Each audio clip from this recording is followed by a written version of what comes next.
অৰ্থনীতি খিলঞ্জীয়া তলগিৰি ৰাইজৰ প্ৰতিনিধিৰ ওচৰত থাকিবলৈ নাই। তাক লৈ জাতীয় সংঘাত আছে, তাক লৈ জাতীয় সংঘাত আছে, তাক লৈ জাতি দুৰ্ভাৱনাৰ মাজত আছে, তাক লৈ জাতি দুশ্চিন্তাৰ মাজত আছে, আৰু তাক লৈ জাতিয়ে এটা বাস্তৱ সময়ত সপোনৰ কিৰণৰ ৰেঙনিৰ আশাত আছে।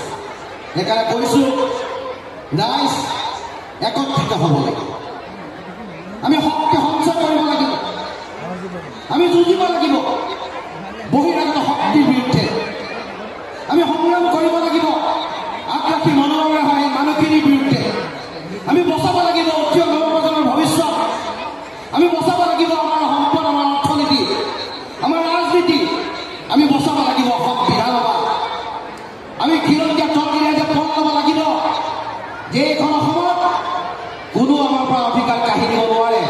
আনে নালাগে অসম বিধানসভাখনত যদি কোনোবাই হেন চকু দিয়ে তাকো ক'ব লাগে খবৰদাৰ, এইখন অসম বিধানসভা তলগিৰি খিলঞ্জীয়া ৰাইজৰ কাৰণে সংৰক্ষিত হোৱা বিধানসভা।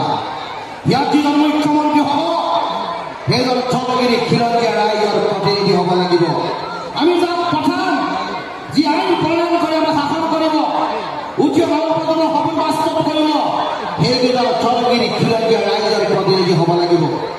আৰু যিকেইজন ব্যক্তিয়ে অসমৰ প্ৰতিটো বাৰ ডাইভাৰ্চিটি ৰিপ্ৰেজেণ্ট পাৰ্লিমেণ্টলৈ গৈছে, আমি সেইটো চাব লাগিব তেওঁলোকৰ তলগিৰি খিলঞ্জীয়া ভূমিপুত্ৰৰ প্ৰতিনিধি হ'ব লাগিব।